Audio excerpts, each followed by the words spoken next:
right? Now we get to this issue of making it legal. Well, Washington and Colorado made history. They made history, and I'm very proud that DPA was deeply involved in both those things. That marijuana legalization initiative in Washington, in Colorado, got more votes than Barack Obama did. And the one in Washington State got almost as many votes as Barack Obama, and more votes than the Democrats who won the gubernatorial and attorney general's races, right? What happened in Washington, Colorado is causing a new thinking to happen, not just among us, the drug policy reform community, it's causing new thinking to happen among the hardball political consultants advising the guys who want to run for governor and senator and president 2 and 4 years from now. There's some evidence, not fully confirmed, that the percentage of the electorate that showed up, made up of people under the age of 29, was higher in Colorado and Washington than in almost any other state, and higher in those states than it was 2 or 4 years ago, probably because marijuana legalization was on the ballot, right? Back in 2010, Eric Holder warned people in California, you better not vote for that legalization initiative or our feds are going to come after you. Last year in Washington, Colorado, Holder had the former heads of the DEA, the former drug czars, begging him, please, Attorney General, say something. Tell him it's all illegal under federal law. And you know what Holder said? Nothing. And Obama said nothing. Because their political advisors were looking at the numbers on the ground in a swing state like Colorado, and they said, what are we going to alienate undecided young voters? What are we going to turn off people from coming to the ballot for? So marijuana legalization is now emerging as an issue in American politics of significant electoral implications.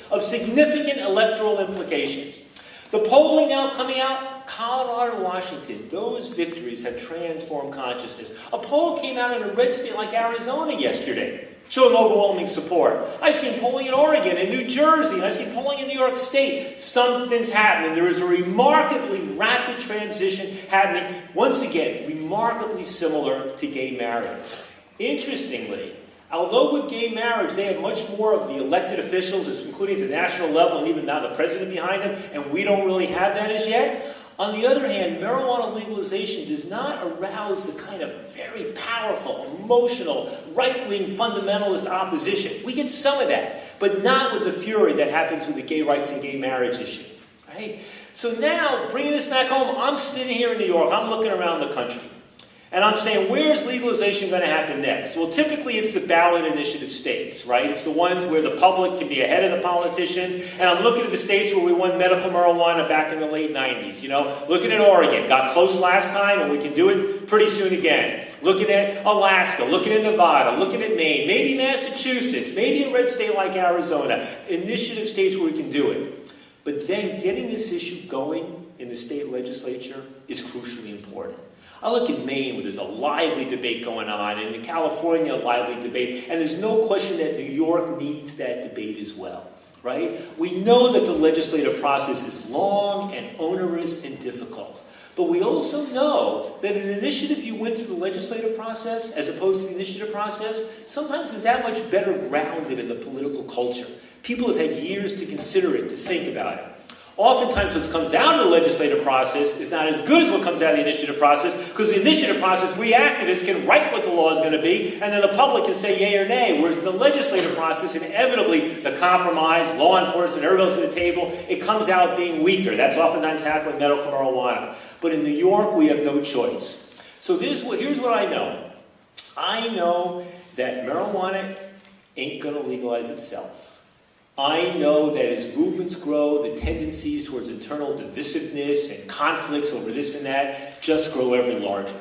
I know that the arguments for making marijuana legal are as legitimate as they have ever been. I know that there's a new factor emerging in the politics of this, which is the people who are going to make a lot of money from marijuana, not illegally, but illegally, and who are beginning to push their interests. I'll tell you, for Drug Policy Alliance, we don't say, here's the perfect model of legally regulating this stuff.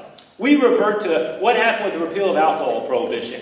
Let 1,000 flowers bloom. Different states have their own policies, different localities. Some can take dry, some wet, whatever you want to do it. Let that be the same thing in the United States, different models. Ultimately, what's my objective? Broadly, with all drugs, to reduce the harms of those drugs and to reduce the harms of failed prohibitionist policies. to reduce the crime and disease and death and suffering and arrest associated with drugs, and to reduce the violence and crime and corruption over incarceration, violation of civil liberties and adulterated drugs, and all the things that come with prohibition. Those are the two objectives. Ideally, I'd like to see a responsible, sensible, legal regulation of marijuana in New York State. One that makes sure that every adult has legal access and has some capacity to grow their own or buy it from a licensed outlet. Right? I want a responsible public health policy. I don't want this stuff being marketed like Marlboro or Budweiser. The challenge is going to be to come up with a responsible policy. Now, I hope, and DPA is going to fight to try to get this marijuana arrest bill through. We're going to fight to try to get this medical marijuana bill through, and we're going to be joining with Liz to get marijuana legalized in New York as soon as we possibly can. Thank you very much.